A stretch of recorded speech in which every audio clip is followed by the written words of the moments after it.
അസ്സലാമു വറഹ്മത്തുള്ളാഹി വബറകാതുഹു. അല്ലാഹു സുബ്ഹാനഹു വ തആല പരിശുദ്ധമായിരിക്കുന്ന റബീഉൽ അവ്വൽ സമാഗതമാകാൻ പോകുന്ന ഈ സന്ദർഭത്തിൽ ഈ പ്രവർത്തനങ്ങളൊക്കെ റസൂലുള്ളാഹി സ്വല്ലല്ലാഹു അലൈഹി വസല്ലം തങ്ങളുടെ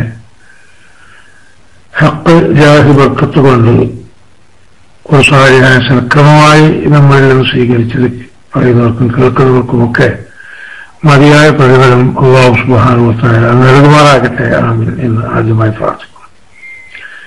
ഞാൻ ഈ ക്ലാസ് റൂമിൽ പുതുമുഖമാണ്. ഒരു ദീനി പ്രവർത്തകൻ എന്ന നിലക്ക് നാട്ടിൽ പ്രവർത്തിക്കുകയും പിന്നെ കുറെ കാലം യുഎഇയിൽ അബുദാബി യുഎഇയിലൊക്കെ ആയി ദീനി പ്രവർത്തനങ്ങൾക്കൊക്കെ ആയി കഴിഞ്ഞുകൊള്ളുകയും ചെയ്തിരുന്ന ആളാണ്. ക്ലാസ് റൂമിൽ സിനാൻ സാരി എന്ന ഐഡിയ ആണെങ്കിലും TC അഹമ്മദ് മുസ്ലിയാർ കല്ലാമൂല അതാണ് എന്റെ യഥാർത്ഥമായിരിക്കുന്ന അഡ്രസ്. TC കല്ലാമൂല എന്ന് പറഞ്ഞാൽ അറിയുന്ന ചില ആളുകളൊക്കെ ഇപ്പോഴും ചിലപ്പോ ഗൾഫിന്റെ ഭാഗങ്ങളിലൊക്കെ ഉണ്ടാകുമെന്ന് ഞാൻ പ്രതീക്ഷിക്കുന്നു. ഞാൻ അറിയുന്ന പലരും ഇപ്പോഴും ഇവിടെയൊക്കെ ഉണ്ട്. ഇപ്പോൾ നാട്ടിലാണ് കഴിയുന്ന ചെറിയ സേവനം ചെയ്ത് നമ്മുടെ നാട്ടിൽ ചെറിയ സ്ഥാപനമുണ്ട്. ആ സ്ഥാപനത്തിന്റെ പ്രവർത്തനങ്ങളൊക്കെ ആയി കഴിഞ്ഞു പോകുന്നു. ഈ ആദർശ ചർച്ചയിൽ ഒരു ദീനി പ്രവർത്തകനെന്ന നിലക്ക് മറ്റു പ്രവർത്തകരെ എനിക്കും അറിയിക്കാനുള്ളത് ശക്തമായ തിരിച്ചുവിളിയിൽ തന്നെയാണ് നമ്മൾ ഈ പ്രസ്ഥാനം നേരത്തെ വളർന്നു വന്നിട്ടുള്ളത്. മഹാനായ ശംസുൽ ഉലമയും മറ്റുമൊക്കെ നമുക്ക് കാണിച്ചു തന്ന ആ മാർഗത്തിൽ ഉറച്ചു നിന്നപ്പോഴാണ് പ്രതിസന്ധി നേരിടേണ്ടി വന്നത്. 23-24 വർഷങ്ങൾക്കപ്പുറം അനിവാര്യമായിരിക്കുന്ന ഒരു എഴുന്നേറ്റ് പോരൽ സമസ്ത കേരള ജംഇയ്യത്തുൽ ഉലമയുടെ തലസ്ഥാനത്ത് നിന്ന് ഉണ്ടാകേണ്ടി വന്നത് സുന്നത്ത് ജമാഅത്തിന്റെ വളർച്ചക്കും ഉയർച്ചക്കും അനിവാര്യമായിരുന്നു എന്ന് ഇപ്പോൾ ആദ്യന്തപതിൽ സംബന്ധിച്ച ഒരു വ്യക്തി എന്ന നിലക്ക് ഇപ്പോൾ ബോധ്യമാവുന്നു. അന്ന് ബഹുമാനപ്പെട്ട താജുൽ ഉലമ ആ തീരുമാനമെടുത്തിട്ടില്ലായിരുന്നുവെങ്കിൽ സുന്നത്ത് ജമാഅത്ത് തന്നെ കേരളത്തിൽ ഉണ്ടാകുമായിരുന്നില്ല. കേരളത്തിലില്ലെങ്കിൽ അതിന്റെ പ്രവർത്തനം മറ്റു ഭാഗങ്ങളിൽ ഉച്ഛലമാകുമായിരുന്നു. ബഹുമാനപ്പെട്ട ശംസുൽ ഉലമയും ഭൂരിപക്ഷം ആളുകളും ആ ഭാഗത്ത് എന്ന് അവർ അവകാശപ്പെടും. സത്യത്തിൽ അത് ശരിയല്ല. ശംസുൽ ഉലമ ഒരു ഘട്ടത്തിൽ അപ്പുറത്ത് നിന്നു എന്നുള്ളതിന് ശരിയാണ്. ആ നിൽക്കൽ തന്നെ ശക്തമായിരിക്കുന്ന ഒരു സെഹറിന്റെ ഭാഗമായിട്ടായിരുന്നത് എന്ന് ശംസുൽ ഉലമയോടും ഏറ്റവും കൂടുതൽ അടുത്ത ബന്ധം പുലർത്താൻ സാധിച്ചൊരു വ്യക്തി എന്ന നിലക്ക് വളരെ വ്യക്തമായി പറയാൻ സാധിക്കും. കാരണം 1984 കേരളത്തിലുള്ള എല്ലാ ബിദ്അഈ പ്രസ്ഥാനക്കാരെയും ആ ബിദ്അഈ പ്രസ്ഥാനക്കാർ ഒരു വിളനിലമായി കരുതിയിരുന്ന മുസ്ലിം രാഷ്ട്രീയ സംഘടനയെയും അവരുടെ ഓരം ചാരി നിന്നിരുന്ന മറ്റ് രാഷ്ട്രീയ സംഘടനക്കാരെയും ഒക്കെ ശക്തമായ നിലയിൽ ഞെട്ടിച്ചുകൊണ്ട് നടത്തിയ ആ 60ാം വാർഷിക സമ്മേളനം ഒരു വഴിത്തിരിവാകുകയായിരുന്നു. അതിന്റെ പിന്നിൽ വേണ്ടതുപോലെ പ്രവർത്തിച്ച ആ സമ്മേളനത്തിന്റെ വിജയത്തിനു വേണ്ടി പ്രവർത്തിച്ച ബഹുമാനപ്പെട്ട കാന്തപുരം ഉസ്താദിന്റെയും അതുപോലെയുള്ള നിസ്വാർത്ഥ പ്രവർത്തകരുടെയും അവിശ്രമ ഫലമായി അതിശക്തമായ നിലയിൽ സുന്നത്ത് ജമാഅത്ത് മുന്നേറുന്നു എന്ന് ഈ എതിരാളികൾക്ക് മനസ്സിലായപ്പോൾ അവർ ചെയ്ത കുതന്ത്രമായിരുന്നു ബഹുമാനപ്പെട്ട ശംസുൽ ഉലമയെ സിഹർ ചെയ്ത് മറുഭാഗത്താക്കുക എന്ന്. മറ്റൊരു നിലക്ക് അവരെ അങ്ങോട്ട് കിട്ടുകയില്ല എന്ന് അവർക്ക് മനസ്സിലായതിന്റെ പേരിലാണ് അങ്ങനെ ഏറ്റവും വൃത്തിഹീനമായിരിക്കുന്ന ഈ പ്രവർത്തനത്തെ അവർ നേതൃത്വം നൽകിയത്. അല്ലാഹു സുബ്ഹാനഹു വ തആലയുടെ ഖളാ ഏത് ഭാഗത്തും ഏതിലും നടക്കണമല്ലോ. ആ അടിസ്ഥാനത്തിൽ ആ സിഹർ ശംസുൽ ഉലമക്ക് ബാധിക്കുകയും അങ്ങനെ ശംസുൽ ഉലമയുടെ ചില വാക്കുകൾ അവർക്ക് അനുകൂലമായ രൂപത്തിലാണ് തോന്നുകയും ചെയ്തു. അങ്ങനെയാണ് ഈ പിളർപ്പിന്റെ ഒരാരംഭം കുറിക്കുന്നത്. ഈ പ്രസ്ഥാനക്കാരോട് സന്ധിയില്ലാ സമരം നടത്തിയിരുന്ന ബഹുമാനപ്പെട്ട ശംസുൽ ഉലമ ഒരു മുസ്ലിമീങ്ങളുടെ ഐക്യമെന്ന പേരിൽ അനൈക്യ സംഘം സംഘടിപ്പിച്ച ഒരു പരിപാടി കോഴിക്കോട് മുതലക്കുളം മൈതാനിയിൽ നടന്നപ്പോൾ സമസ്തയുടെ പ്രതിനിധിയായി അതിൽ പങ്കെടുക്കുകയും ആ പങ്കെടുത്ത ശംസുൽ ഉലമയെ കൊണ്ട് ആദ്യം സംഘാടകർ പ്രസംഗിപ്പിക്കുകയും ആ പ്രസംഗം കഴിഞ്ഞതിന് ശേഷം ഈ പ്രസ്ഥാനത്തിന്റെ നേതാക്കൾ അവർക്ക് തോന്നിയതുപോലെ പ്രസംഗിക്കുകയും ചെയ്ത കൂട്ടത്തിൽ അന്ന് പ്രസംഗിച്ച ഒരാളാണ് മുജാഹിദുൽ ഇസ്ലാം എന്ന് പറഞ്ഞ ആ വ്യക്തി 3 തലാഖും ചൊല്ലിയാൽ 1 തലാഖേ പോവുകയുള്ളൂ. കാരണം ആ പരിപാടി സംഘടിപ്പിക്കുന്നത് തന്നെ ഷാബാനു കേസ് എന്ന പേരിൽ ഒരു കേസുണ്ടാവുകയും അതിന്റെ പേരിൽ ശരീഅത്തെ വിവാദം കുഴക്കുകയും ആ ശരീഅത്തെ ഇന്നത്തെ പോലെ തന്നെ രാഷ്ട്രീയക്കാർ ഏറ്റെടുക്കുകയും എന്നിട്ട് അവർ കുളമാക്കുകയും ചെയ്ത അടിസ്ഥാനത്തിലാണ് ഇങ്ങനെ പരിപാടി നടന്നത്. അന്ന് ആ പരിപാടി കേൾക്കാൻ മുതലക്കുളം മൈതാനിയുടെ പുറത്തു നിന്നിരുന്ന ബഹുമാനപ്പെട്ട മർഹൂം അണ്ടോണ മഹീദ്ദീൻ മുസ്ലിയാർ, ബഹുമാനപ്പെട്ട മർഹൂം പി പാറന്നൂർ മഹീദ്ദീൻ മുസ്ലിയാർ തുടങ്ങിയവരോടൊപ്പം വിനീതനായിരിക്കും നമ്മളൊക്കെ അന്ന് എന്താണ് സംശയം എന്ന് പറയുന്നത് എന്ന് കുറച്ചപ്പുറത്തുനിന്ന് കേൾക്കാൻ വേണ്ടി അവിടെ പോയിരുന്നവരും മാനസികമായി വ്യഥ അനുഭവിക്കുന്നവരുമായിരുന്നു. സംശയമേ ഇരുത്തിക്കൊണ്ട് ദീനിന് വിരുദ്ധമായിരിക്കുന്ന ഈ പ്രസംഗം നടത്തുമ്പോൾ ബഹുമാനപ്പെട്ട ശംസുൽ ഉലമ അതിനെതിരെ ഒന്നും സംസാരിക്കാതിരുന്നതാണ് ഒരു പ്രധാനമായിരിക്കുന്ന കാരണം. ഈ കാരണം വെച്ചുകൊണ്ട് സമസ്ത കേരള ജംഇയ്യത്തുൽ ഉലമയുടെ മുശാവറ യോഗത്തിൽ വെച്ച് ആദർശതീയരായിരിക്കുന്ന അംഗങ്ങൾ അതിനെക്കുറിച്ച് സംസാരിച്ചപ്പോഴാണ് ഈ പിളർപ്പിന്റെ ഒരു ഘട്ടം വരുന്നത്. അതല്ലാതെ ബഹുമാനപ്പെട്ട താജുൽ ഉലമ നേരത്തെ കോഴിക്കോട് മുൻസിഫ് കോടതിയിൽ പോയിട്ടോ അല്ലെങ്കിൽ ഒരു സിവിൽ കോർട്ടിൽ പോയിട്ടോ ശംസുൽ ഉലമക്കെതിരെയോ കണ്ണീർ ഉസ്താദിനെയോ കേസ് കൊടുത്തുകൊണ്ട് അല്ലെങ്കിൽ കാന്തപുരം യോഗം ശിയാർ ഏതെങ്കിലും ഒരു കോടതിയിൽ ചെന്ന് ഇവർക്കെതിരെ എവിടെയും ഒരു പരാമർശവും ഉന്നയിച്ചതിന്റെ പേരിലല്ല. പക്ഷെ ഒരു നിഗൂഢമായിരിക്കുന്ന ഒരു ഹിഡൻ അജണ്ട ഈ രാഷ്ട്രീയക്കാരുടെ ഉപദേശം കേട്ടുകൊണ്ട് അവർ കോശാന പാടുന്ന ഏതാനും ആലിമീങ്ങളുടെയും ഉപദേശം കേട്ടുകൊണ്ട് നടപ്പാക്കാൻ പോകുന്നു എന്ന ഒരു വിവരം ബഹുമാനപ്പെട്ട സയ്യിദ് വലിയുള്ളാഹി പോലെയുള്ള മഹാന്മാരുടെ ബർക്കത്ത് കൊണ്ട് ബഹുമാനപ്പെട്ട ഉസ്താദും മറ്റുള്ളവർക്കും കിട്ടിയപ്പോൾ അന്ന് ആ യോഗം നടക്കുന്ന സമയത്ത് ബഹുമാനപ്പെട്ട ഉസ്താദൊക്കെ ഈ സ്റ്റേ ചെയ്ത യോഗം നടക്കുന്ന സമയത്ത് ഉസ്താദും മറ്റുമൊക്കെ അബുദാബിയിലാണ്. ആ സമയത്ത് ഒരു യോഗം നടക്കുകയാണെങ്കിൽ അവർ ഈ യോഗം ചേർന്ന് ഉസ്താദിനെ മാത്രം സമസ്തയിൽ നിന്ന് പുറത്താക്കാനുള്ള ഒരു നിഗൂഢ നീക്കമായിരുന്നു ഇവർ നടത്തിയിരുന്നത്. അങ്ങനെ പുറത്താക്കിയാൽ ഉസ്താദ് ഒന്നുമല്ലാതെയാകും. ഉസ്താദ് പ്രവർത്തന രംഗത്ത് ഇല്ലായിരുന്നെങ്കിൽ മറ്റൊരു നിലക്കും ഇത് വളർത്തിക്കൊണ്ടുവരാൻ സാധിക്കുകയില്ല എന്നൊക്കെ മനസ്സിലാക്കി അവർ ഒരു നിഗൂഢ ശ്രമം നടത്തിയിട്ടായിരുന്നു അന്ന് യോഗം വിളിച്ചിരുന്നത്. ആ യോഗത്തിന് എന്റെ സ്നേഹം കൂടിയായിരുന്ന ബഹുമാനപ്പെട്ട മർഹൂം ടി.സി. മുഹമ്മദ് മുസ്ലിയാർ അവர்கள் ജനറൽ ബോഡി മെമ്പർ എന്നുള്ള നിലയ്ക്ക് അന്ന് ചേരുന്ന ആ യോഗം എല്ലാ മെമ്പർമാരും അറിഞ്ഞിട്ടില്ല. ഭരണഘടനാപരമായിട്ട് ഒരു വ്യക്തമായിരിക്കുന്ന തെരഞ്ഞെടുപ്പോ മറ്റോ നടത്തുന്ന ഒരു മുശാവറ കമ്മിറ്റി അല്ല ഇപ്പോഴുള്ളത്. അതുകൊണ്ട് അത് അന്ന് നടക്കുന്ന ആ യോഗം ഒന്ന് സ്റ്റേ ചെയ്യണം എന്ന് മാത്രമേ ആവശ്യപ്പെട്ടുള്ളൂ. അത് മാത്രമാണെന്ന് കോടതി അനുവദിച്ചതും ആ യോഗം അന്ന് ആ കാരണങ്ങൾ നിർത്തിവെക്കുകയും രണ്ടാമത് യോഗം വിളിച്ചപ്പോൾ ആ യോഗത്തിലേക്ക് ബഹുമാനപ്പെട്ട ഉസ്താദും അതുപോലെയുള്ള ആളുകളൊക്കെ സംബന്ധിക്കുകയും ആ യോഗത്തിൽ വെച്ച് മുതലക്കുളം മൈതാനിയിൽ നടന്ന ഈ സംഭവത്തെക്കുറിച്ച് പരാമർശമുണ്ടാവുകയും അതുപോലെ ആദർശപരമായ ശക്തമായ ചർച്ച നടത്തുകയും ചെയ്തപ്പോൾ ഇങ്ങനെയൊക്കെ തന്നെ ഇപ്പൊ നടക്കുകയുള്ളൂ എന്ന ഒരു നിലപാട് മറുഭാഗത്തുനിന്ന് വന്നപ്പോഴാണ് ബഹുമാനപ്പെട്ട ഉള്ളാൽ തങ്ങൾ ആ അധ്യക്ഷ പദവിയിൽ ഇരുന്നു കൊണ്ട് അവിടുന്ന് ആദ്യം ചെയ്തത്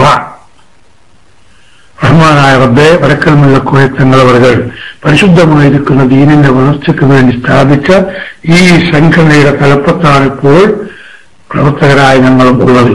പക്ഷേ ദീനീ വിരുദ്ധമായിരിക്കുന്ന ഈ കാര്യങ്ങൾ ചർച്ച ചെയ്യുന്ന ഈ കസേരയിൽ ഈ അടിസ്ഥാനത്തിൽ ഇരിക്കാനുള്ള ഒരു വേണ്ട പേര് ഞങ്ങൾക്ക് നീ തരല്ല തമ്പുരാനെ, സുന്നത്ത് ജമാഅത്തിനെ വളർത്തിക്കൊണ്ടുവരാനുള്ള എല്ലാ സഹായവും നിന്റെ ഭാഗത്തുനിന്നുണ്ടാകണമെന്ന് വളരെ വേദനയോടുകൂടി ദുആ ചെയ്തുകൊണ്ട് അവിടെ എഴുന്നേൽക്കുന്ന സമയത്ത് അന്ന് ആ യോഗത്തിൽ പങ്കെടുത്തിരുന്ന മൊത്തം 21 ആളെ അന്നത്തെ ആ മുശാവറ യോഗത്തിൽ ആകെ വന്നിട്ടുള്ളൂ.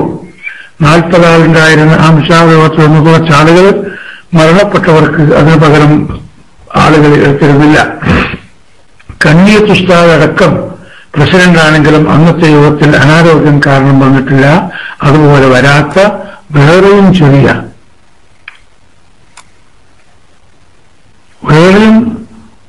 വലിയ പണ്ഡിതന്മാരൊന്നുണ്ടായിരുന്നു. മൊത്തം 21 ആളുകളാണ് പങ്കെടുത്തത്.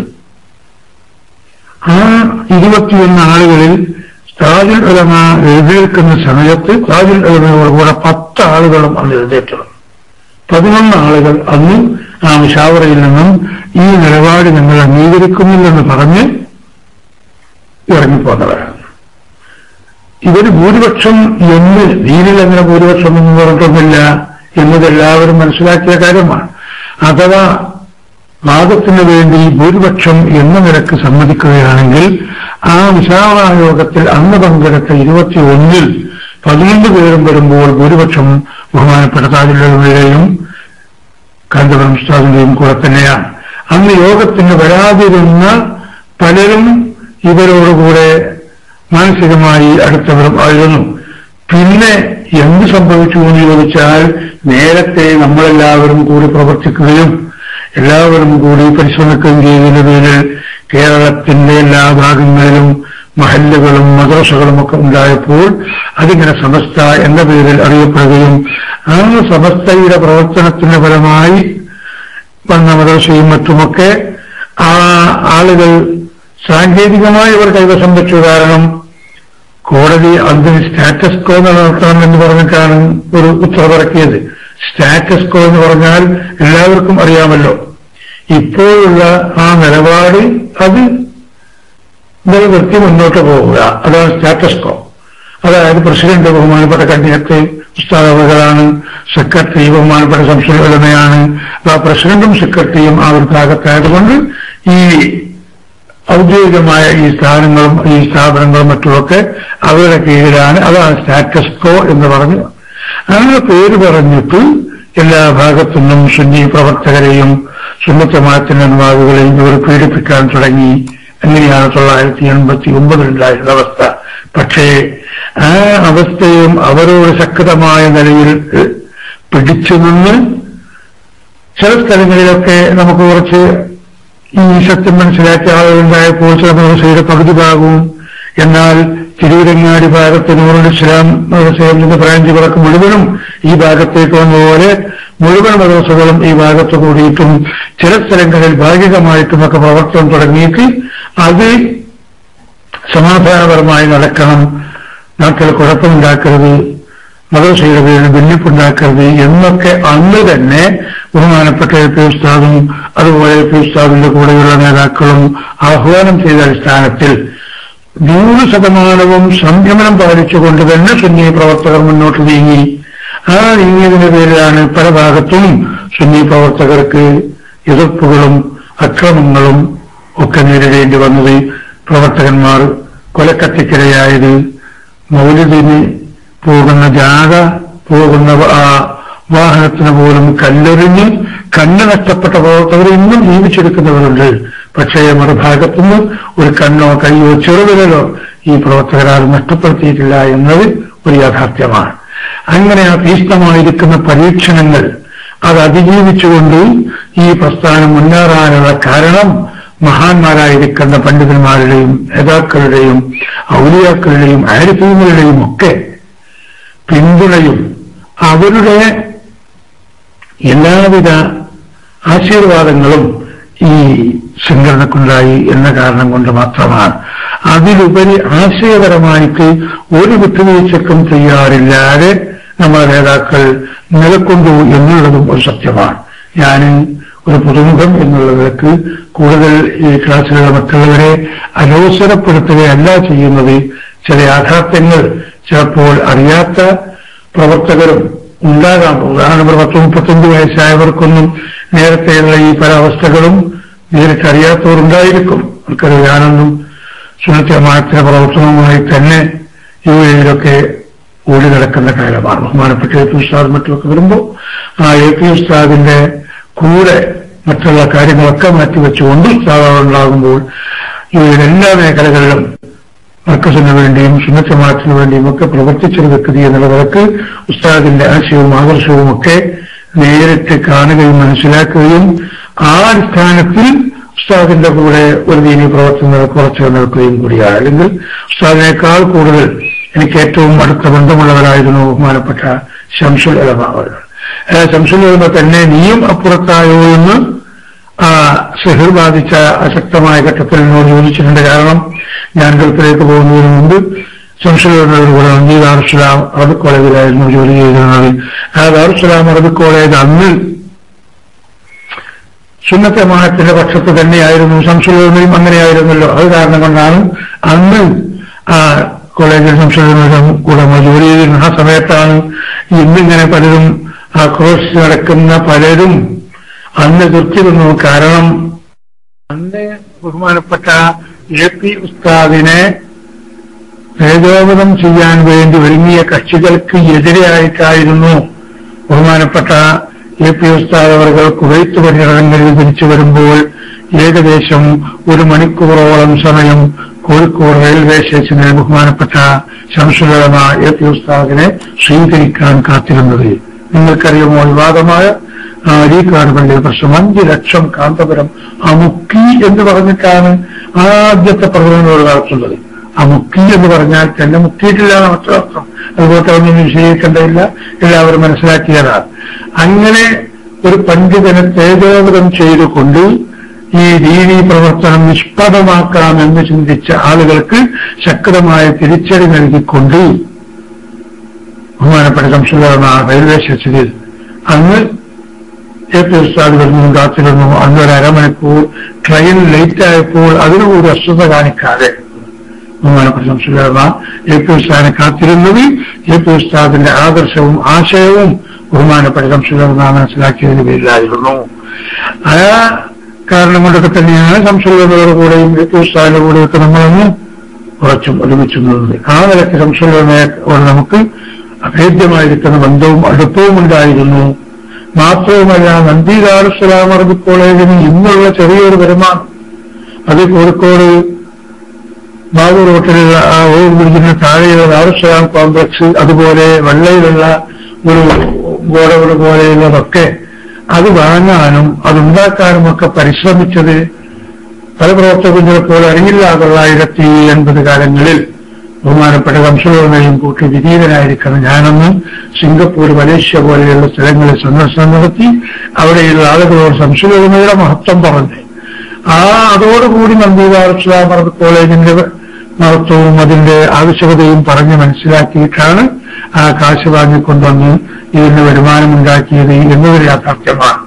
ഇന്ന് അതവരിങ്ങനെ എഡ്യൂക്കേഷൻ ശുദ്ധികൾ കൈവശം വെച്ച് എന്തെങ്കിലുമൊക്കെ പറയുന്നുണ്ടെങ്കിലും അതിന്റെ യഥാർത്ഥമായിരിക്കുന്ന അവകാശികൾ സുന്നത്ത് ജമാഅത്ത് പ്രവർത്തകർ തന്നെയാണ്. പക്ഷേ നമ്മളത് കയ്യേറാനോ അവകാശവാദം ഉന്നയിക്കാനോ മറ്റൊന്നും മുമ്പോട്ട് പോകുന്നില്ല. സ്ഥാപനത്തിന്റെയൊക്കെ ഒരു പരിതാപകരമായിരിക്കുന്ന അവസ്ഥ കാണുമ്പോൾ സഹതപിക്കുന്നു എന്ന് മാത്രമേ ഉള്ളൂ. ഒരു ഉയർച്ചയിലേക്കോ മറ്റേതെങ്കിലും ഒരു ഉന്നതിയിലേക്കോ എത്താൻ അത് സാധിച്ചിട്ടില്ല എന്നത് ഒരു വലിയ സങ്കടകരമായ കാര്യമാണെന്ന് സാധാരണമായി ഓർമ്മപ്പെടുത്തുന്നു എന്ന് മാത്രം. ആ നിലയ്ക്ക് ഞാൻ പറഞ്ഞതുപോലെ ശംസുൽ ഉലമയുമായി നമുക്ക് കൂടുതൽ ആഭിമുഖ്യവും കൂടുതൽ ബന്ധവും ഉണ്ടായിരുന്നത്. അതൊക്കെ ഒഴിവാക്കിയിട്ടാണ് നമ്മൾ ശംസുൽ ഉലമയെ ഏതെങ്കിലും ഒരു നിലക്ക് എന്തെങ്കിലും പറഞ്ഞ് പിന്നെ താരടിക്കാനോ അല്ലെങ്കിൽ മറ്റേതെങ്കിലും ആളുകളോട് കുറിപ്പടി നടത്താനോ ഒന്നും അന്നും ഇന്നും ശംസുൽ ഉലമയോട് ബന്ധപ്പെട്ട ഒരു വ്യക്തി എന്ന നിലക്ക് നമ്മൾ മുതിർന്നിട്ടില്ല, പോയിട്ടില്ല. ശംസുൽ ഉലമ കൊടുക്കേണ്ട എല്ലാ ആദരവുകളും കൊടുത്തുകൊണ്ട് ഒരു ഭാഗത്ത് നിർത്തി സുന്നത്ത് ജമാഅത്തിന്റെ പ്രവർത്തനത്തിൽ ഉറച്ചു നിന്നു. അപ്പോഴാണ് ഞാൻ അന്ന് ഗൾഫിൽ നാട്ടിൽ വന്നപ്പോൾ ശംസുൽ ഉലമയെ കാണാൻ വേണ്ടി നമ്മൾ ശംസുൽ ഉലമയുടെ വീട്ടിലേക്ക് ചെന്നിട്ട് തന്നെ നമ്മൾ പറഞ്ഞു, കാരണം മുസ്ലിങ്ങളോട് ഇങ്ങനെ കൂടുതൽ വ്യക്തിപരമായ ബന്ധം പുലർത്തുന്ന ആളായതുകൊണ്ട് കൂടുതൽ ഇങ്ങനെ സ്വാതന്ത്ര്യമായി തന്നെ അന്നും സംസാരിക്കാറുണ്ടായിരുന്നു. ശംസുൽ ഉലമയോട് സംസാരിക്കാൻ തെളിവുമായി ചെന്നത് അന്ന് 988 അവസാനത്തിൽ കാസർഗോഡ് ഭാഗത്തുനിന്ന് പുറപ്പെടുന്ന ഒരു ഉത്തരദേശം ഒരു പത്രത്തിന്റെ ഒരു കോപ്പിയുമായിട്ടാണ് ഞാൻ പോകുന്നത്. ആ വർഷം ഹജ്ജ് കഴിഞ്ഞ് തിരിച്ച് നമ്മൾ യുഎയിലേക്ക് പോകുമ്പോൾ ജിദ്ദയിൽ വെച്ച് ആണ് നമുക്ക് ആ പത്രത്തിന്റെ കോപ്പി കിട്ടിയത്. ആ പത്രത്തിലുള്ള അന്നത്തെ പ്രധാന ഹെഡിന് മുസ്ലിം ലീഗിന്റെ ഓഫീസുകളൊക്കെ സുന്നത്ത് ജമാഅത്തിന്റെ ഓഫീസുകൾ തന്നെ ശംസുൽ ഉലമ എന്ന് പറഞ്ഞു. എന്നിട്ട് അതിനെക്കുറിച്ചുള്ള റിപ്പോർട്ടും. എന്നാൽ ശംസുൽ ഉലമ ജീവിതത്തിൽ ഏറ്റവും കൂടുതൽ എതിർക്കുകയും ഏറ്റവും കൂടുതൽ ഇവിടെ തളർന്നു കാണണമെന്ന് ആഗ്രഹിക്കുകയും ചെയ്തിരുന്ന വിദഗ്ധ പ്രസ്ഥാനക്കാരോടൊപ്പമുണ്ടായിരുന്ന ഒരു സംഘടനയായിരുന്നു മുസ്ലിം ലീഗ് പ്രസ്ഥാനവും. ഇത് പറയുമ്പോൾ മറ്റൊന്നുകൂടി, ഞാനും ജനിച്ചതും വളർന്നതും ഒരു മുസ്ലിം ലീഗിന്റെ തറവാട്ടിലും കുടുംബത്തിലും ഒരുപാട് കാലം അതിനുവേണ്ടി പ്രവർത്തിക്കുകയും ചെയ്ത ആളായിരുന്നു.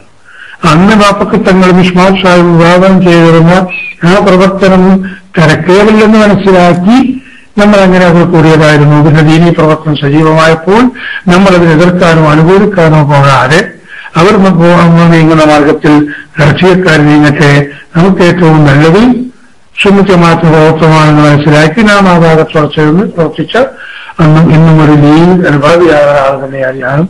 മറ്റു രാഷ്ട്രീയക്കാരുടെ കൂടത്തിൽ ലീഗാകുമ്പോൾ ലീഗാകട്ടെ, കോൺഗ്രസ് ആകുമ്പോൾ കോൺഗ്രസ് ആവട്ടെ എന്ന ചിന്താഗതിക്കാരനാണ് ഇന്നും ഞാൻ.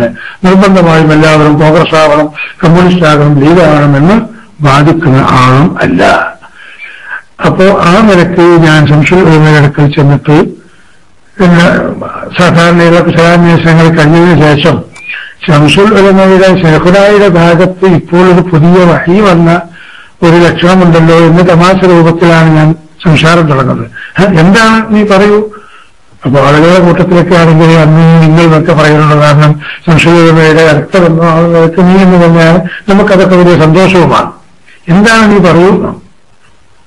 അപ്പൊ ഞാൻ പറഞ്ഞിങ്ങനെ പുതിയ വഴി കിട്ടിയതുണ്ട് ഞാൻ കിശയിലൊന്ന് മടക്കി വെച്ചെടുത്തിട്ട് അത് അങ്ങനെ ഉണ്ടായിരുന്നോ എന്നൊക്കെ ചോദിച്ചു. ഭയങ്കര തന്ത്രജ്ഞാനിയും ഏറ്റവും വലിയ ബുദ്ധിശാലിയുമാണ് ശംസുൽ ഉലമ എന്ന് വ്യക്തിപരമായി പഠിച്ച ആളാണ് ഞാൻ. ആ നിലക്ക് തന്നെ ശംസുൽ ഉലമയോട് നമ്മൾ അഭിമുഖീകരിക്കുന്നതും. ഇതിങ്ങനൊന്ന് കണ്ടല്ലോ, ഈ കാണുന്നത് യാഥാർത്ഥ്യമാണെന്ന് എനിക്ക് തോന്നുന്നില്ല. അപ്പൊ ശംസുൽ ഉലമ എന്ന് പറഞ്ഞ മറുപടി അവരെ ഒരു പാഠം പഠിപ്പിക്കാൻ വേണ്ടിയിട്ടാണ്. സംഗതി ഇപ്പൊ ഒരു പാഠം പഠിച്ചു എന്നുള്ള സത്യമാണ്. പക്ഷെ അന്ന് നമുക്ക് തോന്നിയിട്ടില്ല പാഠം പഠിപ്പിക്കലാണ് എന്ന്. ഞാനപ്പോ ശംസുൽ ഉലമയോട് അതിന് പ്രതികരിച്ചത്, ഒരു പാഠം ബഹുമാനപ്പെട്ട ശൈഖുന അങ്ങോട്ട് പഠിപ്പിക്കുമ്പോഴേക്കും ചിലപ്പോൾ ഒരു കിതാബ് അവർ ഇങ്ങോട്ട് പഠിപ്പിച്ചു എന്ന് വന്നേക്കാം എന്നെനിക്ക് തോന്നുന്നു എന്റെ എളിയ ബുദ്ധിയിൽ. എനിക്ക് വേറെ എന്തെങ്കിലും പറയാറുണ്ടോ? കാരണം ശംസുൽ ഉലമക്ക് ഇങ്ങനെ സെഹർ ബാധിക്കാൻ തുടങ്ങിയ സമയമാണ്. ഞാൻ ഇത് പറയാൻ മാത്രമാണ് ഇപ്പോൾ വന്നിട്ടുള്ളത്. പക്ഷെ ഒരു കാര്യം ശംസുൽ ഉലമയുടെ ശ്രദ്ധയിൽ, ശൈഖുനയുടെ ശ്രദ്ധയിൽ ഞാൻ പുറത്തുന്നു. ബഹുമാനപ്പെട്ട ശൈഖുനയെ ഇന്നവർ ഒരു തോണിയിൽ കയറ്റി ഒരാഴമെന്ന ഒരു ജലാശയത്തിലൂടെ കൊണ്ടുപോവുകയാണ്. ഏറ്റവും കൂടുതൽ ആഴമുള്ള സ്ഥലത്തെത്തുമ്പോൾ ശൈഖുനയെ അവർ കൈയൊഴിയും. ഇപ്പോൾ ശൈഖുനയ്ക്ക് വേണ്ടി പടപൊരുകാൻ 10,000 കാത്തിരിക്കുന്ന ഒരു ഘട്ടമായപ്പോൾ അത്രക്കധികം ശംസുൽ ഉലമയുടെ ആശയവും ആദർശവും ആളുകൾ മനസ്സിലാക്കിയിട്ടുണ്ട്. പക്ഷേ ഈ ആഴമേറിയ സ്ഥലത്ത് വെച്ച് ശൈഖുനയെ കൈയൊഴിയുമ്പോൾ ഇപ്പുറത്ത് നിന്ന് പ്രവർത്തകരായ ഞങ്ങൾക്ക് നിസ്സഹായരായി നോക്കി നിൽക്കാനേ കഴിയൂ. അത് ബഹുമാനപ്പെട്ട ശൈഖുന എന്ന് മനസ്സിലാക്കിയാൽ നമ്മുടെ സുന്നത്ത് ജമാഅത്തിന് അതൊരു സംരക്ഷണമാകുമായിരുന്നു. ശംസുൽ ഉലമ തലയും താഴ്ത്തിയിരുന്നതല്ലാതെ അതിന് അന്ന് എന്നോടൊരു മറുപടിയും പറഞ്ഞിട്ടില്ലായിരുന്നു. ചായ വേണോ, ചായ കുടിക്കുന്നോ? സാധാരണഗതിയിൽ കുറ്റം പറയുന്നതല്ല. ശംസുൽ ഉലമയുടെ വീട്ടിൽ ചെന്നാൽ ആരും അത് ആഗ്രഹിക്കലില്ല. എന്നാൽ ഇങ്ങോട്ട് വല്ലാതൊന്നും അങ്ങോട്ട് അങ്ങനെ ചോദിക്കലുമില്ല. അത് ഒരാക്ഷേപമായിട്ട് നമ്മൾ പറയുന്നതല്ല. അതൊക്കെ ഒരു പ്രത്യേക സാഹചര്യം പരിസ്ഥിതിയും അങ്ങനെയായിരുന്നു. ഞാനിപ്പോ അതൊന്നും ആഗ്രഹിക്കുന്നില്ല. ഞാൻ ഈ കാര്യം പറയാൻ വന്നതാണ്. ശംസുൽ ഉലമയുടെ ആശീർവാദവും വാങ്ങി ഞാൻ അവിടുന്ന് തിരിച്ചു പോകുന്നു. ഞാനിതിൽ കൂടുതൽ നിർമ്മിക്കുകയല്ല. ചില യാഥാർത്ഥ്യം പ്രവർത്തകർ മനസ്സിലാക്കട്ടെ എന്ന് കരുതി ഒന്നുകൂടി നിങ്ങൾ ശ്രദ്ധയിൽപ്പെടുത്തുകയാണ്. അങ്ങനെ സുന്നത്ത് ജമാഅത്തിന്റെ പ്രവർത്തനവുമായി നാം ബഹുമാനപ്പെട്ട ഉസ്താദിന്റെ കൂടെയും മറ്റൊക്കെ കുറച്ചുകൂടി പ്രവർത്തിക്കുകയും മറ്റുമൊക്കെ ചെയ്യുന്ന 990 കാലഘട്ടത്തിൽ ഏറ്റവും കൂടുതൽ പ്രശ്നം രൂക്ഷമായിരിക്കുന്ന കാലമാണ് 989 ആ പിളർപ്പ് മുതൽ 90, 91, 92, 93, 94 കാലം വരെ അതിശക്തമായിരിക്കുന്ന പ്രയാസങ്ങൾ അനുഭവിച്ച ഒരു കാലഘട്ടമാണ് ഈ 3-4 വർഷം. ആ സന്ദർഭത്തിൽ ഒരു റമദാനിൽ 90 റമദാനിൽ, അതായത് എ.പി. ഉസ്താദിന്റെ ആശയം, ആദർശം, അത് അനുഭവത്തിൽ നിങ്ങൾക്ക് മനസ്സിലാക്കി തരാൻ വേണ്ടി ഒരു സംഭവം നിങ്ങളെ ശ്രദ്ധയിൽപ്പെടുത്തുകയാണ്. ഇന്ന് റമദാൻ മാസത്തിൽ അബുദാബിയിലുള്ള ഏറ്റവും വലിയൊരു പൗരപ്രമുഖനായിരിക്കുന്ന അറബി, ആ അറബി മർക്കസിൽ വന്നതിന് ശേഷമാണ് മർക്കസിന്റെ വളർച്ചയുടെ തുടക്കം തന്നെ വരുന്നത്. 1986 അദ്ദേഹം മർക്കസ് സന്ദർശിച്ചിട്ടുണ്ട്. അദ്ദേഹത്തിന്റെ ഭാര്യ മാതാവിന്റെ പേരിൽ ബഹുമാനപ്പെട്ട എ.പി. ഉസ്താദിന്റെ നാട്ടിൽ കാന്തപുരത്ത് ഉസ്താദിന്റെ വീട്ടിലേക്ക് പോകുന്ന അടുത്തുള്ള ചേപ്പാല എന്ന് പറയുന്ന ആ ഒരു ചെറിയ പള്ളി, അന്നത് പുനർനിർമ്മാണം നടത്തിയത് ബഹുമാനപ്പെട്ട എ.പി. ഉസ്താദുകളായിരുന്നു. ഇന്നിപ്പോ എ.പി. ഉസ്താദിന് പള്ളിയെടുക്കാമെന്നതിന് ഫോൺ ചെയ്താൽ തന്നെ 15-20 പള്ളി ഇങ്ങനെ ഒന്നായിട്ട് വരുന്ന കാലമാണ്. പക്ഷെ അന്നങ്ങനെയല്ല. ഈ റാഷിദ് മസൂരി എന്ന് പറഞ്ഞ ഈ പൗരമുഖ്യനായിരിക്കുന്ന അറബിയുമായി ബന്ധപ്പെട്ട് അദ്ദേഹം തന്റെ ഭാര്യ മാതാവിന് വേണ്ടി ഇങ്ങനെ ആവശ്യമുണ്ടെന്ന് പറഞ്ഞ് അങ്ങനെ അവരുമായി ബന്ധപ്പെട്ട് ആ പള്ളി കുറച്ച് പൈസ ഇന്ന് കിട്ടി ആ പള്ളിന്റെ പണി പൂർത്തിയായപ്പോൾ ആ പള്ളി ഒന്ന് കാണാൻ അദ്ദേഹത്തെ ക്ഷണിച്ചതാണ് ആദ്യമായിട്ട് ആ അറബി ഇങ്ങോട്ട് വരാനുള്ള കാരണം. അത് പല പ്രാവശ്യം ക്ഷണിച്ചിട്ട്, അതായത് അബുദാബിയിൽ നിന്നും 6-7 ദിർഹം ടാക്സിക്ക് കൊടുക്കണം ഈ അറബിയുടെ വീട്ടിലെത്താൻ. ഒരു പ്രാവശ്യം എ.പി. ഉസ്താദുമായി നമ്മൾ പോയി കണ്ട് സംസാരിച്ച് നമ്മൾ നോക്കട്ടെ ഇൻഷാ അള്ളാ എന്ന് പറഞ്ഞ് അവിടെ നിർത്തിയപ്പോ പിന്നെ എ.പി. ഉസ്താദ് പറഞ്ഞിങ്ങനെ അഹമ്മദ് നമ്മൾ അങ്ങനെയാണെന്ന് പറയുന്നത് അഹമ്മദ് വരും, അത് കാര്യങ്ങൾ ബോധ്യപ്പെടുത്താനെന്ന് പറഞ്ഞ് ഏൽപ്പിച്ച് അങ്ങനെ ഞാൻ ഈ കാര്യവും പറഞ്ഞ് 62 പ്രാവശ്യം ഈ അറബിയുടെ വീട്ടിലും ഓഫീസിലുമായി ഈ വിനീതനായിരിക്കുന്ന ഞാൻ ഈ അറബി ഇങ്ങോട്ട് വരാൻ വേണ്ടി പോയിട്ടില്ല. അങ്ങോട്ട് അന്ന് 7 ദിർഹമാണ്.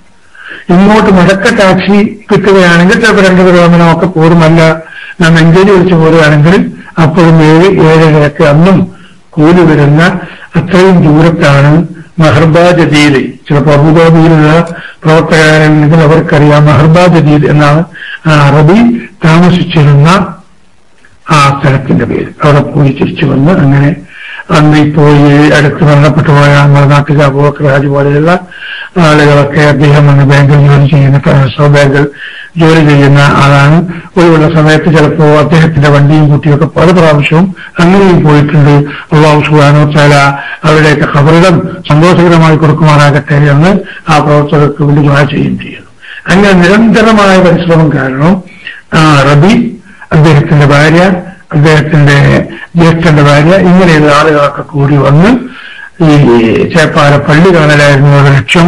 അന്ന് ഇന്നത്തെ പോലെ കോഴിക്കോട്ടേക്ക് ഫ്ലൈറ്റില്ല, ബോംബെയിൽ വന്നു, ബോംബെയിൽ നിന്ന് മംഗലാപുരത്ത് വന്നു, മംഗലാപുരത്ത് വരുമ്പോൾ അന്ന് മർഹൂം ഹവേർക്ക് തങ്ങളും ഇന്ന് മർക്കസിന്റെ മാനേജറായ ബഹുമാനപ്പെട്ട സി അവറുകളും മംഗലാപുരത്ത് വന്ന് അറബിനെയും മറ്റുമൊക്കെ സ്വീകരിച്ച് അന്ന് ട്രെയിനിൽ ഫസ്റ്റ് ക്ലാസ് ടിക്കറ്റൊക്കെ എടുത്തിട്ട് തന്നെയാണ് വരുന്നതെങ്കിലും ആ ചൂടുകാലോ മറ്റും കുറച്ചായതിന്റെ പേരിൽ അറബി അസ്വസ്ഥ പ്രകടിപ്പിക്കുകയും കാസർഗോഡും കാഞ്ഞങ്ങാടും ഒക്കെ മതിയാക്കി ഞാൻ തിരിച്ചു പോവുകയാണെന്ന് പോലും പറഞ്ഞ് അങ്ങനെ കോഴിക്കോടെത്തി. കോഴിക്കോട് നിന്നന്ന് ഏറ്റവും ഒരു നല്ല താമസിക്കാൻ 86 ഉള്ള ചെറിയൊരു ലോഡ്ജൊക്കെ ഉള്ളത് ഷെയ്ഖിൽ നിന്നുകൊണ്ട് കടപ്പുറം ആ ഭാഗത്താണ്. അവിടെ കൊണ്ടുപോയി താമസിപ്പിച്ചിട്ട് അതും വലിയ മനസ്സിനൊന്നും പോരാതെയായിരുന്നു അന്നത്തെ നിലപാട് അറബിന്റെ. കാരണം അവർ വലിയ വലിയ പരദീസയിൽ ജീവിച്ചവരാണ്. അവർക്കിതൊന്നും ഈ ഹോട്ടലൊന്നും ഹോട്ടലായി പരിഗണിക്കുന്നില്ല. എന്തായിരുന്നാലും അന്ന് വൈകുന്നേരം ഈ പള്ളി കാണാൻ കാന്തപുരത്തേക്ക് കൊണ്ടുപോയും പള്ളിയൊക്കെ കാണിച്ചു കൊടുത്ത് എ.പി. ഉസ്താദിന്റെ വീടും അന്ന് ഞാനത് കാണിച്ചു കൊടുത്തു. അന്ന് എ.പി. ഉസ്താദിന്റെ വീട് ഒരു ചെറിയൊരു വീട്, ഓടിട്ടൊരു വീട്, അതിന്റെ ഒരു ഭാഗം തന്നെ മൂലഭാഗം ഒടിഞ്ഞു തൂങ്ങിക്കിടക്കുന്ന രൂപത്തിലുള്ള ചെറിയൊരു വീട്. അപ്പോൾ തന്നെ ഈ അറബിയുടെ മാനസികമായ മാറ്റം മുഖത്ത് പ്രകടമായി നമ്മൾ കണ്ടിരുന്നു. ഒരു ദീനീ പ്രവർത്തകൻ ഇത്രയും ലളിതമായിട്ടാണല്ലോ ജീവിക്കുന്നത് എന്ന് അദ്ദേഹം മനസ്സിലാക്കിയിരുന്നു എന്ന് അദ്ദേഹത്തിന്റെ മുഖത്ത് നമ്മളത് വായിച്ചു വെച്ചിട്ടുണ്ട്. അങ്ങനെ ഈ അദ്ദേഹത്തെ താമസിപ്പിക്കാൻ വേണ്ടി കോഴിക്കോട്ടേക്ക് തന്നെ തിരിച്ചു പോരുമ്പോൾ അന്ന് കോഴിക്കോട് ജില്ലാ SSFന്റെ ഒരു മീറ്റിംഗ്, ഒരു സമ്മേളനം മാവൂര് നടക്കുന്നുണ്ട്. അപ്പോ ഇന്നത്തതുപോലെ SSF അങ്ങോട്ട് സെറ്റപ്പായി വരാത്തൊരു കാലമാണ്. എന്നാലും തിരക്കിടില്ലാത്ത കുറെ ആളുകളും മറ്റുമൊക്കെ ഉണ്ട്. ഒരു ജില്ലാ സമ്മേളനം തന്നെയാണ് എന്റെ ഓർമ്മ. ആ സമയത്ത് അവിടെ ഒന്ന് ഞാൻ പറയാം തീർച്ചയായും നമ്മളേതായാലും തിരിച്ചു പോകുമ്പോ ഇവരിങ്ങനത്തെ പൊതുപരിപാടിയൊന്നും കാണാത്തവരല്ലേ, അതുകൊണ്ട് നമുക്ക് അവന് കാണിച്ചു കൊടുത്ത് കൊണ്ടുപോകാനാണ്. അങ്ങനെ വണ്ടിയിൽ എന്റെ നമ്മളും അതുപോലെ ഇവരെ ഫാമിലി പെണ്ണുങ്ങൾ അവരുണ്ട്. അപ്പൊ റോട്ടിൽ നിന്ന് ഇങ്ങനെ നിർത്തി, ഒരു വയലിലാണ് പരിപാടിയുള്ളത്. അവിടം വരെ ഇങ്ങനെ ചൂട് കെട്ടിയിട്ടുണ്ട്. കുറച്ച് തിരക്കടില്ലാത്ത ആളുകളുമുണ്ട്. ആ സമയത്ത് അങ്ങോട്ട് ഫാമിലിയെ വണ്ടിയിൽ നിർത്തി ഉസ്താദും അറബിയും ഞാനും എല്ലാം കൂടി സ്റ്റേജിലേക്ക് കയറി ചെന്ന് അന്ന് വരുമ്പോ ഞാനും അവരുടെ കൂടെ വരുന്നത് അപ്പോ അറബി വേഷത്തിൽ തന്നെയാണ് ഞാനുമുള്ളത്. മലയാളിയാണെങ്കിലും ഇങ്ങനെ കന്തൂറ ധരിച്ച്, അതുപോലെ ഇവയിൽ അറിവും ഞാനിങ്ങനെ അവർ ധരിക്കുന്ന പോലെ ആ തലയിൽ ധരിക്കുന്ന വട്ടും ധരിച്ചിട്ടൊക്കെയാണ്. അപ്പോ ഞാനുള്ള എന്റെ അത്ര തടിയും വരുമ്പോഴും അന്ന് വരുന്ന ഈ റോച്ചി എന്ന് പറഞ്ഞ അറബിക്കില്ല. അപ്പൊ വലിയ അറബിയായിരുന്നു എന്നെ തോന്നിയാണ്. നമ്മളെ കക്കാട് ഒക്കെ എനിക്ക് തോന്നുന്നതാണ് ഓർമ്മയില്. അങ്ങനെ കയറി ചെന്നപ്പോ പിന്നെ ഫോട്ടോഗ്രാഫർമാർ കണ്ട് തോന്നാണ് ഫോട്ടോ എടുപ്പിച്ചത് തന്നെയാണ് എനിക്ക് തോന്നിയതാണ്. അങ്ങനെ കയറി ഉസ്താദ് രണ്ടു വാക്ക് പറഞ്ഞ് അറബിയെക്കോട് സംസാരിപ്പിക്കണം. അന്നൊക്കെ ഒരു അറബി വരിക സമ്മേളനത്തിൽ പങ്കെടുക്കാന്ന് പറഞ്ഞാൽ എല്ലാവർക്കും ഒരു അത്ഭുതം കയറി. ഇന്നത്തെ അറബികളിൽ ഒരു വിഷയമല്ല. കോഴിക്കോട് കോമേഴ്സ് ചെന്നാൽ അറബിയാലൊരു ചന്തയാണ് ഇപ്പോൾ ഉണ്ടാവുക. ആ പള്ളിയിൽ ഒരു 5 അറബി നിസ്കരിക്കാൻ ഇല്ലാത്ത ഒരു വക്ത മുപ്പുണ്ടായാലും വളരെ കുറവാണ്. പക്ഷെ അന്നൊരു അറബി വരാന്ന് പറഞ്ഞാൽ അതൊരു അത്ഭുതം തന്നെയായിരുന്നു. അപ്പൊ അതിങ്ങനെ സംസാരിച്ച് നമ്മളവിടെ ഉണ്ടാകുന്ന ഭാഗത്തിരുന്ന് നമ്മൾ അറിയുന്ന പ്രവർത്തകരെ കൊണ്ടുകയറി ഞാൻ അറബി തന്നെയാണ് വിചാരിച്ച് അവനെ സലാം പറയും, കൈ കൊടുക്കും, മുണ്ടാണ്ട് പോലെ വെക്കും. ഞാനും മുണ്ടാണ്ട് അവിടെ നിന്ന്. അപ്പൊ ആ അറബി ആവശ്യം പറയണമെന്ന് പറഞ്ഞു ഉസ്താദ് പറഞ്ഞു. ഇപ്പൊ 2 വാക്ക് അറബി പ്രസംഗിക്കുന്ന ആളൊന്നുമല്ല. അത് പറഞ്ഞ് നിർത്തിയ വലിയ അറബിയും പറയാമെന്നാണ് ഉസ്താദ് തമാശയിൽ പറഞ്ഞു. ആ അറബി ഒന്നും മുണ്ടൂരാന്നൊക്കെ പറഞ്ഞ് ഞങ്ങൾ അവിടെ തിരിച്ചു പോന്ന് ഹോട്ടലിൽ താമസിച്ച് പിറ്റേന്ന് രാവിലെ മർക്കസ് കൊണ്ടുപോയി. അത് ഇതുപോലെ ഡിസംബർ മാസത്തിലായിരുന്നു അല്ല ഓണം.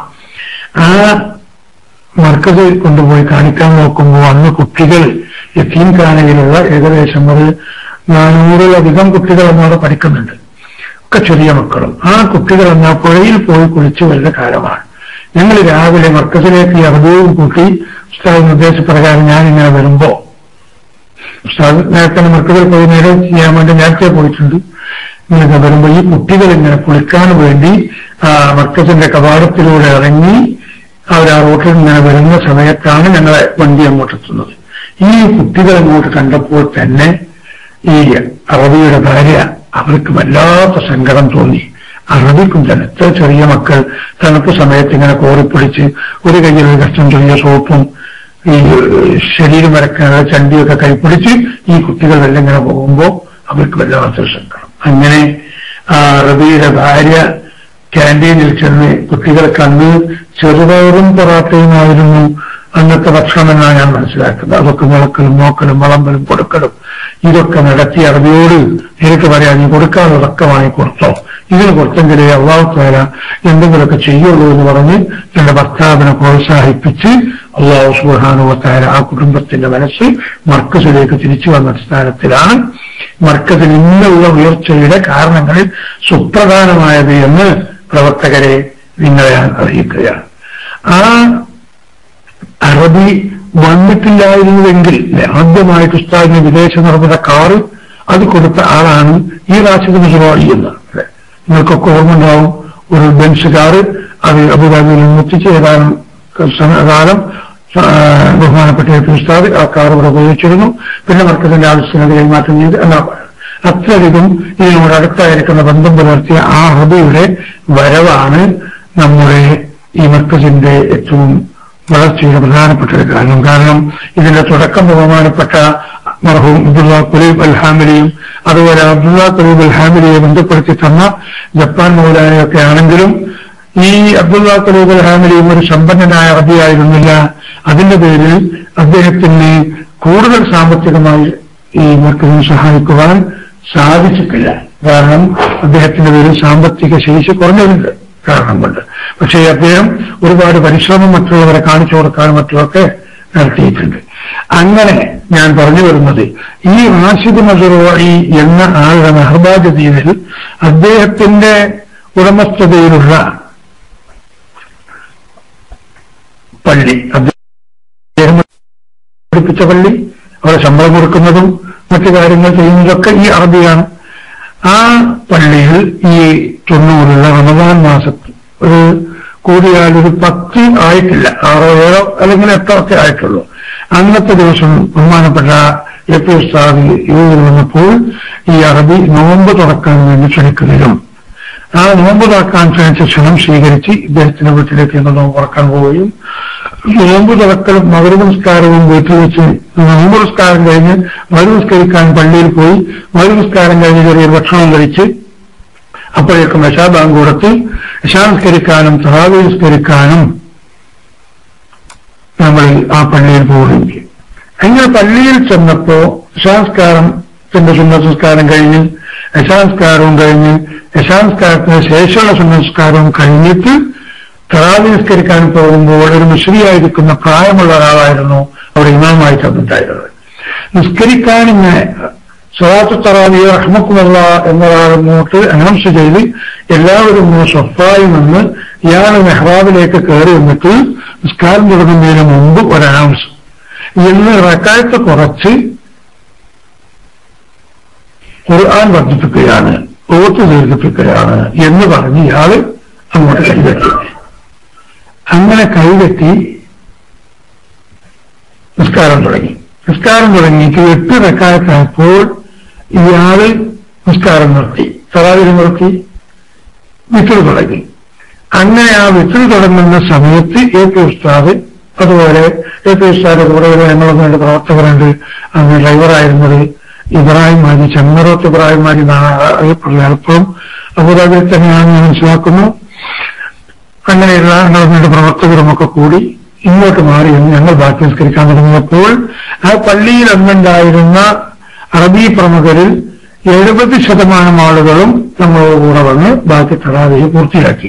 എന്നാൽ കുറച്ചാളുകൾ ആ ഇമാമിന്റെ കൂടെ നിന്ന് തെക്ക് നിസ്കരിച്ച് ബാക്കി വിത്ത് നിസ്കരിച്ച് അവർ അങ്ങനെ ഓരോ നിസ്കാരം പൂർത്തിയാക്കി. ഈ പള്ളിയുടെ മുറ്റത്ത്, പള്ളിയുടെ മുൻഭാഗത്ത് ഒരു മജ്‌ലിസുണ്ട്, മജ്‌ലിസുകൾ ഇരിക്കുന്ന സ്ഥലം. അവിടെ നല്ല സൗകര്യത്തോടെ വിധാനിച്ച് ഇരിക്കാനുള്ള കോച്ചടിയും തരത്തിലൊക്കെ വെച്ച നല്ല ഒന്നാണ് നമ്മുടെ മജ്‌ലിസ്.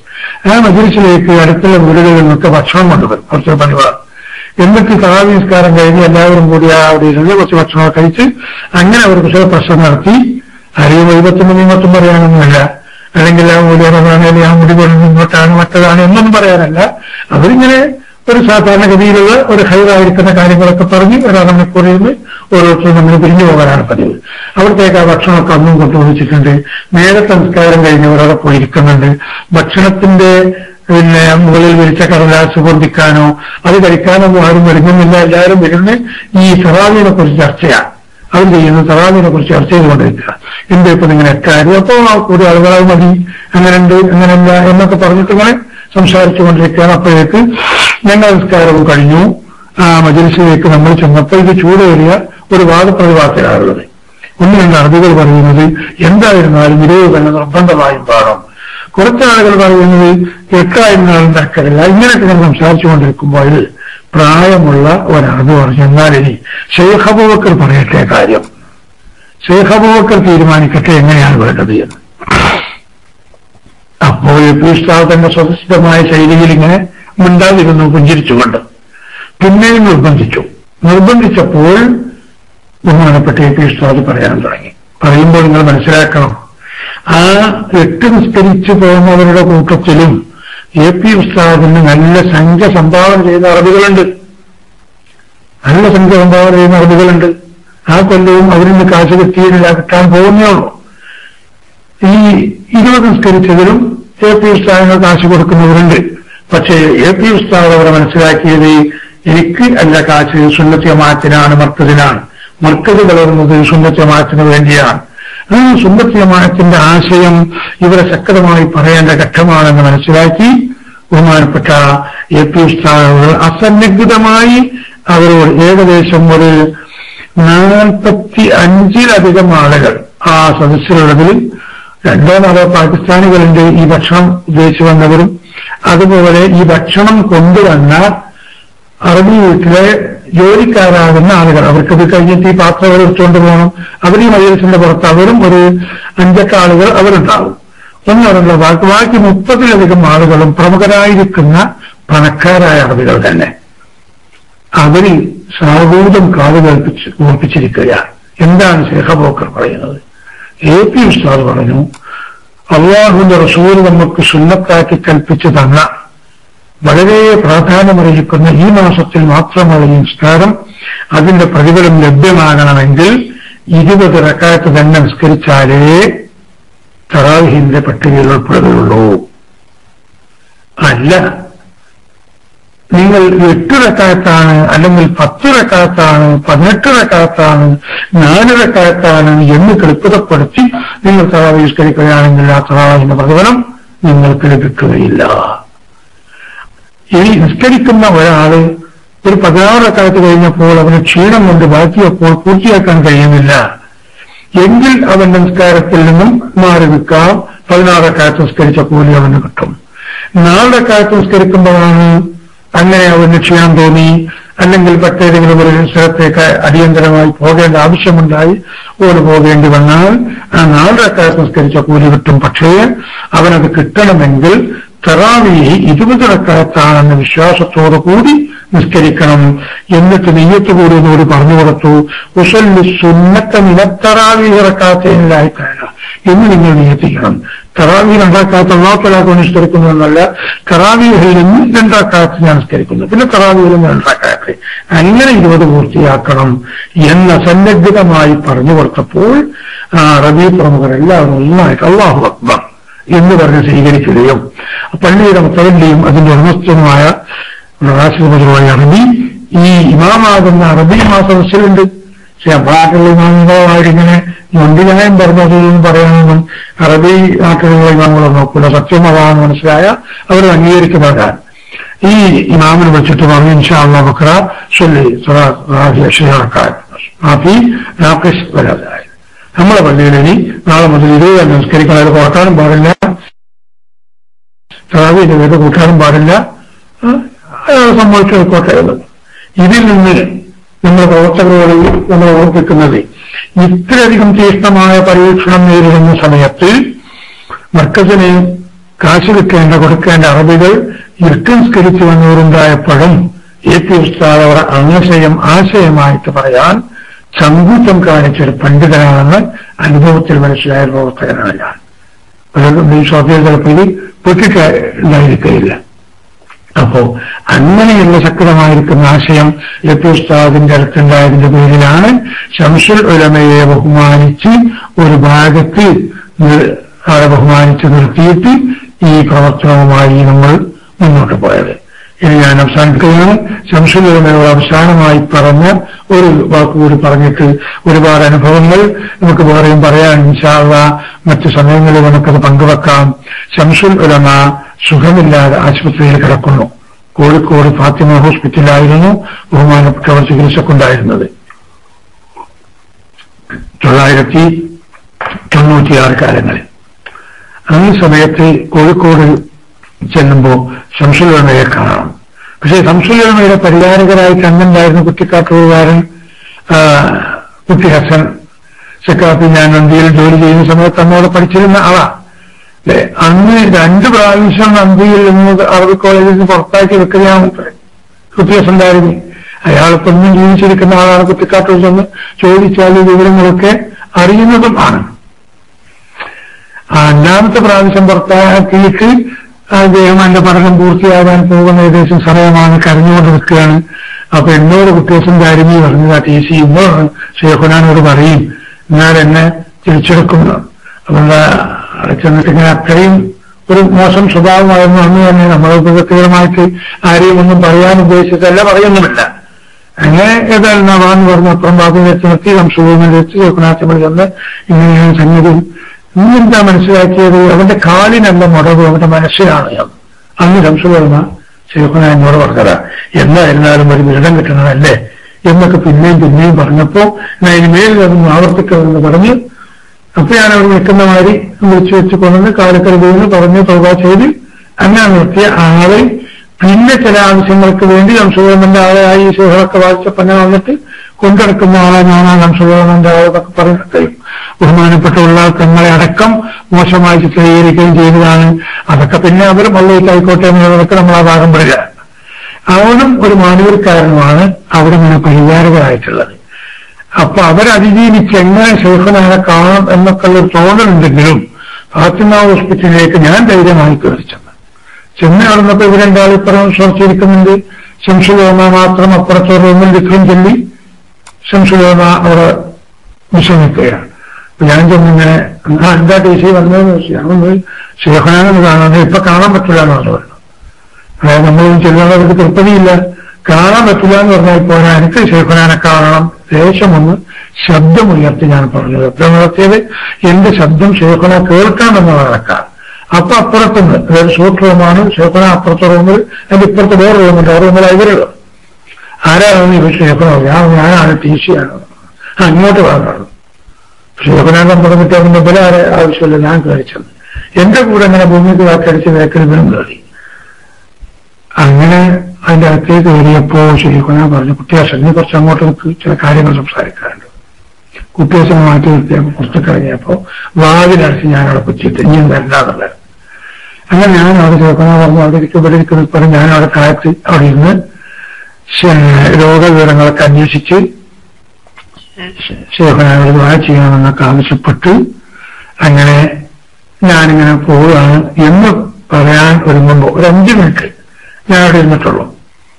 പോകാൻ നിൽക്കുമ്പോ എന്നോട് പറഞ്ഞു, AP-ന്റെ കൂടെ തന്നെ നിങ്ങൾ കുറച്ച് നിൽക്കണം, ഉന്നതമായിട്ട് ഇവിടെ വളരണമെങ്കിൽ AP-ന്റെ കൂടെയുള്ള പ്രവർത്തനങ്ങളെ നടക്കുള്ളൂ, അതുകൊണ്ട് അങ്ങനെ തന്നെ ഉറച്ചു നിൽക്കണം, അതിനെ സുന്നത്യമായിട്ടുള്ളൂ. എന്റെ മനസ്സ് പൊട്ടിപ്പോയി, കണ്ണിൽ നിന്ന് കണ്ണുനീര് വന്നുപോയി. ഞാൻ ശംസുലോമിയോട് അപ്പോൾ പറഞ്ഞു, ഞാൻ ഏതാനും കൊല്ലം മുമ്പ് ശംസുലോമിയുടെ വീട്ടിൽ വന്നൊരു കാര്യം പറഞ്ഞിരുന്നു. ശംസുലോമ ശേഖനായി അവരിങ്ങനെ കയറ്റിക്കൊണ്ടുപോവുകയാണ്. ഇപ്പോ ശേഖനായി അവർ ഉപേക്ഷിച്ച മട്ട് തന്നെയാണ്. കാരണം ശേഖനായുടെ പ്രഭാവത്തിലായിരുന്നു ഈ മാവൂർ റോട്ടിലുള്ള ഈ ആശുപത്രിയിൽ കടന്നിരുന്നുവെങ്കിൽ ഇന്ന് ഈ പരിസരം മുഴുവൻ ബ്ലോക്കാവുമായിരുന്നു.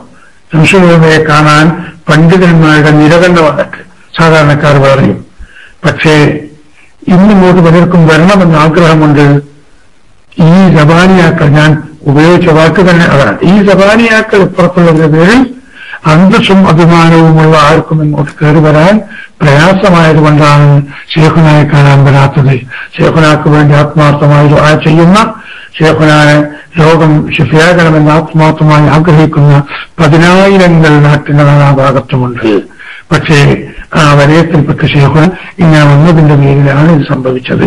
അങ്ങനെ ഓർപ്പിച്ചിട്ടില്ലായിരുന്നോ എന്ന് ശേഖനായോട് അപ്പൊ പറഞ്ഞപ്പോൾ ശേഖനെയും കണ്ണിൽ നിന്ന് കണ്ണുനീരൊഴിപ്പിക്കുകയാണ്.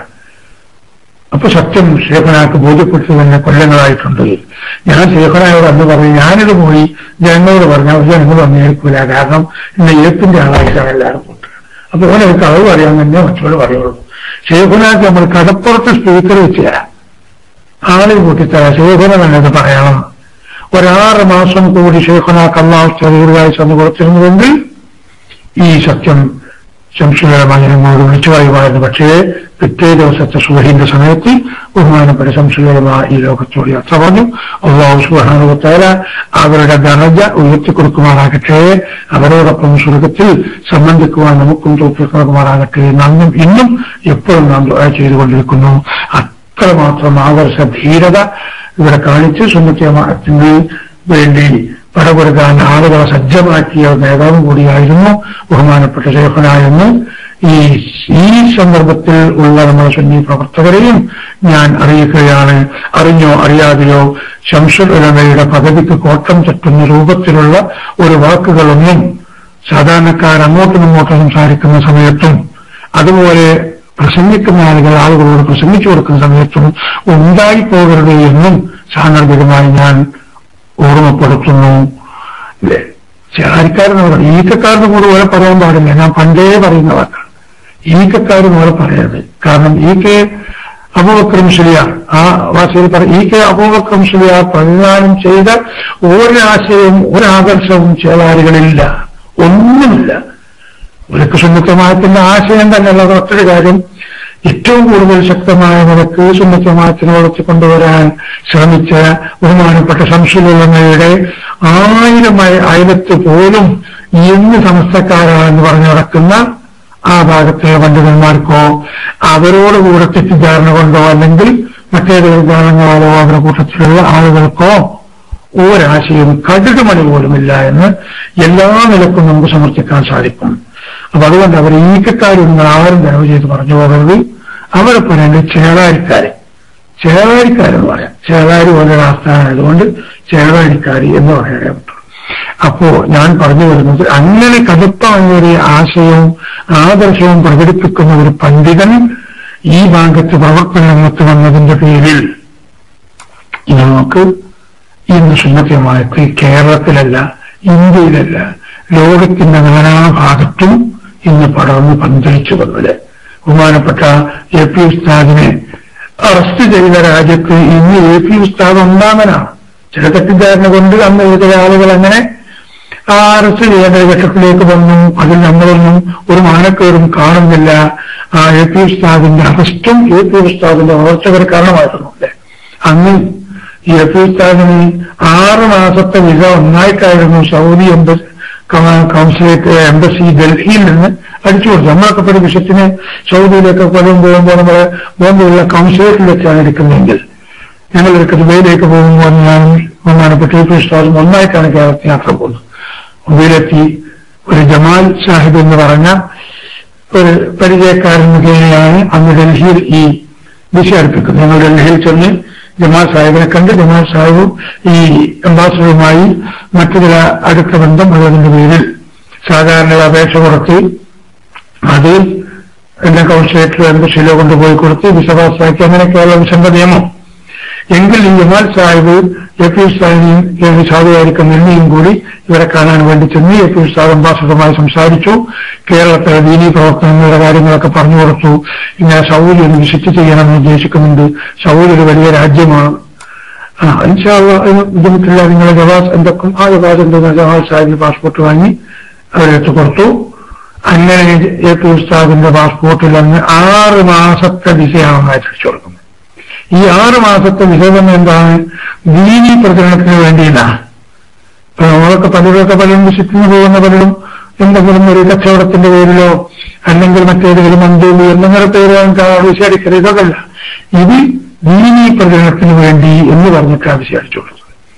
അങ്ങനെയാണെങ്കിലും ആ ജൈത്രയാത്ര ജിദ്ദയിൽ നിന്ന് ആരംഭിച്ച് അത് റിയാദിലെത്തിയപ്പോൾ പലരുടെയും കടലാസ് കൊട്ടാരങ്ങൾ തകർന്നു വീഴുമെന്ന് മനസ്സിലാക്കിയ ഈ പ്രസ്ഥാനക്കാരും അവർ കോശാന പാടുന്ന മറ്റു പലരും കൂടി ഒരു കെണിവരൊരുക്കിക്കൊണ്ടാണ് ബഹുമാനപ്പെട്ട AP ഉസ്താദിനെ അന്ന് അവർ വളഞ്ഞു പിടിച്ച് റിയാദിൽ ജയിലടക്കേണ്ടി വന്നത്. 1-2 ദിവസം കുറച്ച് പ്രയാസം അനുഭവിക്കേണ്ടി വന്നാലും അല്ലാഹു സുബ്ഹാനഹു വ തആല ഉസ്താദിന് ഇജ്ജത്ത് നൽകുകയും ഇജ്ജത്തോടുകൂടി ജയിലിൽ നിന്ന് പുറത്തു വരികയും ഇജ്ജത്തോടുകൂടി നാട്ടിലേക്ക് വരികയും അങ്ങനെ വരുന്ന സമയത്ത് ഞങ്ങൾ ബോംബെ വഴിയാണെന്ന് വരുന്നത്. കാരണം ബോംബെയിലുള്ള നമ്മുടെ സജീവ പ്രവർത്തകർ ഒരുപാടുണ്ട് ബോംബെയിലുണ്ട്. അവരുടെ ക്ഷണപ്രകാരം ബോംബെയിൽ വന്ന് ഒരു സ്വീകരണം ഏറ്റുവാങ്ങിക്കൊണ്ടാണ് കേരളത്തിലേക്ക് വരുന്നത്. അന്ന് ആ സ്വീകരണ യോഗത്തിൽ 2 വാക്ക് മാത്രം സംസാരിച്ച ആളായിരുന്നു ഞാൻ ബോംബെയിൽ. AP അബൂബക്കർ മുസ്ലിയാർ, ആലിംഗാപ്പുഴയിൽ അബൂബക്കർ മുസ്ലിയാർ എന്ന കുടുംബ പേരിലാണ് AP എന്ന് വരുന്നത്. ഞാനെന്ന സ്വീകരണ യോഗത്തിൽ പറഞ്ഞു, AP അബൂബക്കർ മുസ്ലിയാർ ആലിംഗാപ്പുഴയിൽ അബൂബക്കർ മുസ്ലിയാറാണെങ്കിലും ആ ഇനീഷ്യൽ നേടി മാറ്റാൻ പോവുകയാണ് അഖിലലോക പ്രശസ്തൻ അബൂബക്കർ മുസ്ലിയാർ എന്നാണ് AP എന്നതിന്റെ ഫുൾ ഫോം എന്ന് സംഗതി തമാശ ചെയ്താണെങ്കിലും അന്ന് പറഞ്ഞത്. ഇപ്പൊ കഴിഞ്ഞ ആഴ്ചയും കൂടി ഒരു കന്നടക്കാരൻ അവിടെ ഇളനീർ കച്ചവടം നടത്തിയിരുന്ന ഒരാളെന്നെ വിളിച്ചിട്ട് അയാളിങ്ങനെ കുശലാന്വേഷണം നടത്തിയ കൂട്ടത്തിൽ പറഞ്ഞത്, ഈ ഉസ്താദെ, നിങ്ങൾ അന്ന് പറഞ്ഞ 1991 നിങ്ങൾ അന്ന് പറഞ്ഞ ആ കാര്യം ഇപ്പോൾ ബോധ്യമായിട്ടുണ്ട് എന്ന് അഖില ലോക പ്രശസ്തൻ ഇന്ത്യയിലെ പണ്ഡിതന്മാരുടെ കൂട്ടത്തിൽ ബഹുമാനപ്പെട്ട ഉസ്താദ് തന്നെ. അങ്ങനെ ആ ജൈത്രയാത്ര തുടങ്ങുന്ന കോഴിക്കോട് എയർപോർട്ടിൽ വന്നപ്പോൾ കോഴിക്കോട് എയർപോർട്ടും കൊണ്ടോട്ടിയും കോഴിക്കോടടക്കം സ്തംഭിക്കുന്ന രൂപത്തിൽ സുന്നി കേരളം ബഹുമാനപ്പെട്ട ഉസ്താദിനെ നെഞ്ചിലേറ്റിക്കൊണ്ട് പിന്തുണ പ്രഖ്യാപിച്ച് ഈ പ്രസ്ഥാനം മുന്നോട്ട് വന്ന അടിസ്ഥാനത്തിൽ ഇന്ന് ഞാൻ പറഞ്ഞില്ല, കേരളത്തിലോ ഇന്ത്യയിലോ മാത്രമല്ല ലോകത്തിന്റെ നാനാഭാഗത്തും ഇന്ന് സുന്നി പ്രസ്ഥാനം വളരെ ആർജവത്തോടുകൂടി സുന്നിയാണെന്ന് പറഞ്ഞുകൊണ്ട് തന്നെ പ്രവർത്തിച്ചുകൊണ്ടും 10,000 ലക്ഷങ്ങൾ അണികൾ ചേർന്ന ഒരു സംഘടനയും പ്രസ്ഥാനവുമായി മാറിയത് ഈ ആശയ ഏറ്റവും വലിയ ആശയത്തിന്റെ തീവ്രത കൊണ്ട് നേടിയെടുത്തതാണ് എന്ന് ഒരു സംശയമില്ല നമുക്ക് പറയാൻ സാധിക്കും. ആ ആശയം ഒന്നും എന്നും ബഹുമാനപ്പെട്ട എ പി ഉസ്താദ് കാത്ത് സംരക്ഷിക്കുന്നുമുണ്ട്. ഇന്നും എ പി ഉസ്താദിനോട് സംഘടനാപരമായി കൂടുതൽ വ്യക്തിപരമായിട്ട് അടുക്കും പുലർത്തുന്നവർക്ക് ഇതൊക്കെ 65 വയസ്സ് 65 വയസ്സ് കഴിഞ്ഞ് എനിക്കിപ്പോൾ പ്രായമായെങ്കിലും ഞാൻ വീട്ടിലെങ്ങനെയും സ്വസ്ഥമായി വിശ്രമിക്കുന്ന സമയമാണെങ്കിലും ഇതൊക്കെ കണ്ട് സന്തോഷിക്കാൻ അവസരം അള്ളാഹു തന്നല്ലോ എന്ന നിലക്ക് വളരെയധികം അള്ളാഹുവിനെ സ്തുതിയർപ്പിച്ചുകൊണ്ട് ജീവിക്കുന്ന ഒരു സാധു പ്രവർത്തനം കൂടിയാണ് ഞാനെന്നും ഇതുപോലെയുള്ള അനുഭവങ്ങൾ ഇൻഷാ അല്ലാഹ് ഈ പ്രസ്ഥാനത്തിന്റെ കഴിഞ്ഞുപോയ വഴിത്താരകളിൽ ഒരുപാട് സ്ഥലത്ത് പലപ്പെട്ടവും അതിനു ശേഷം എ പി ഉസ്താദുമായി പല ഗൾഫിന്റെ പ്രധാനങ്ങളും ഒമാനിൽ കുവൈത്തിൽ ഇങ്ങനെയുള്ള സ്ഥലങ്ങളിലൊക്കെ നന്നായിട്ട് ഈ വർക്കസിന്റെ പ്രവർത്തനങ്ങളുമായി പോയ സമയത്തൊക്കെ വന്ന ഒരുപാട് അനുഭവങ്ങളുണ്ട്. ഇൻഷാ അല്ലാഹ് ആവശ്യം പോലെ മറ്റു സമയത്തിനൊക്കെ അവറക്കാം. ഇത് പറഞ്ഞത് ഞാനിങ്ങനെ ഏപ്പിന്റെ കൂടെ നടക്കുന്ന ഒരാളെന്ന നിങ്ങളെ അറിയിക്കുക എന്ന ലക്ഷ്യത്തിലല്ല. അന്നും ഇന്നും അങ്ങനെ പ്രശസ്തി നമ്മൾ അങ്ങനെ ആഗ്രഹിക്കുന്നുമില്ല.